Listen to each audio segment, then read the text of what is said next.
Hey everyone, welcome back to another sit down with me. In today's vlog, I'll be talking about everything you need to do on your first week here in Australia. Should I be sitting upright like this?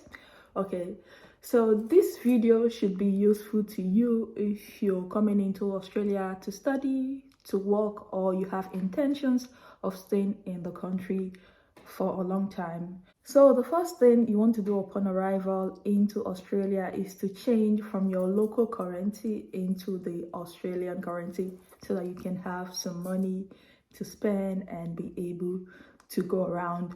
So I come from a third world country, and I know a lot of people that are also not from a first world country. So this is a simple trick that I use because I've been in situations where I couldn't change from my local currency, or it was difficult finding someone who would accept Naira and then changing it into an Australian currency. So before I leave my country, basically what I try to do is to change my Nigerian currency, my Nigerian Naira, into dollars, and then it is easier for me to change that into Australian currency. Just keep that in mind basically, but it is not compulsory. The second thing you want to do upon your arrival in the country is to get a SIM card.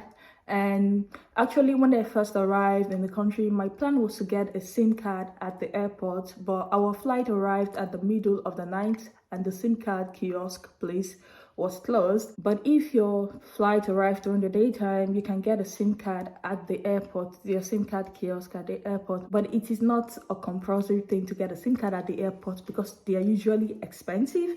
So what you want to do is that once you get into the city, you can buy SIM cards at the post office, newsstands, at grocery stores, at gas stations, at electric shops. There are a lot of places to buy SIM cards here in Australia. And the popular Australian SIM cards are Telstra, Optus, and Vodafone.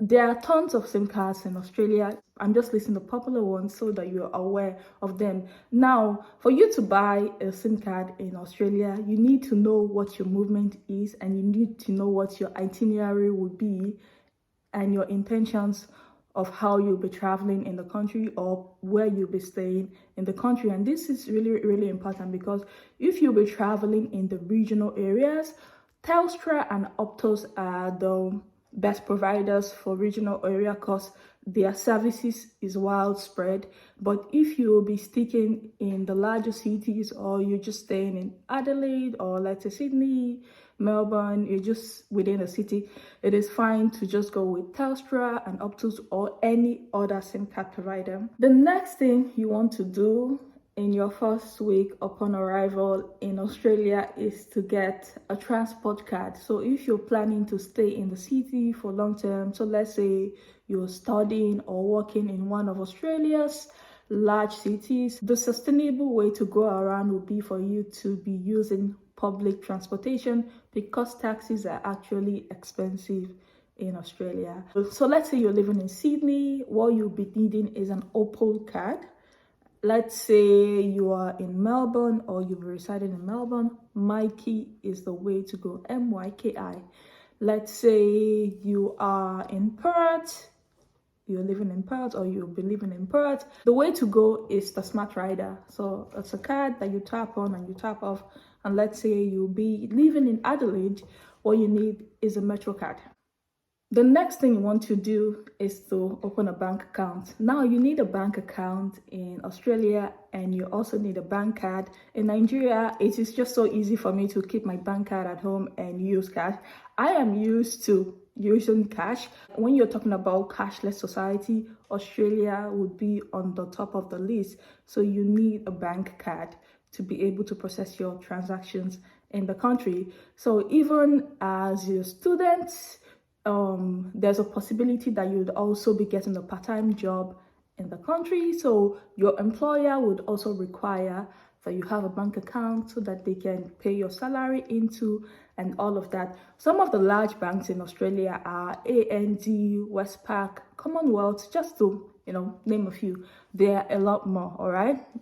So the last time I was actually, I do not bank with Commonwealth, I bank with Westpac. Now, the last time I was checking in regards to, I was just going through the different banks and just checking what their requirements are. I actually saw that in Commonwealth website, you could already start the process of your account opening before your arrival into Australia. So that might be something that would be of interest to you, or something you might want to check out. So as an advice, before coming into the country, you can just check out some of these banks to see what you think will be suitable for you. One of the requirements for opening my bank account was basically my Nigerian passport, because I don't have a lot of identification yet. So your passport, your country passport, is always a good idea. And also for your SIM card, you need a proof of identification. Even to also change money in Australia, you need to also provide your passport. So in my first few weeks in the country, I was going around, I just had my Nigerian passport with me to show as a form of identification, and it is recognized anyway. All right, so I use my Nigerian passport as a proof to open my Westpac bank account.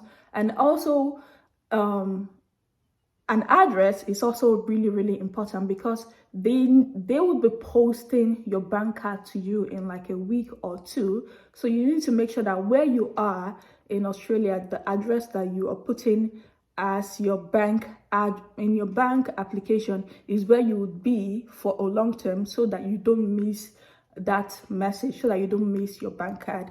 The TFN is a tax filing number, and it is also an important requirement for your bank account, whatsoever job you intend to apply for in the country. So for the tax filing number, or the TFN, you just need to go to the ATO website, fill in the information, and not up to 15 minutes, you're done with the process. And I know they also ask for your address, because they would also be sending you a post of your TFN number. It is a unique number, and basically you're not supposed to really reveal it to anyone. I opened my bank account without having a TFN, but then the bank told me that I needed to go apply for a TFN, and once that is processed, I need to bring it back to the bank. And I did that once I got home. So just make sure you get all of this in the first week of arrival in the country. And if you're a student and you need a part-time job, you definitely need to start looking for an employment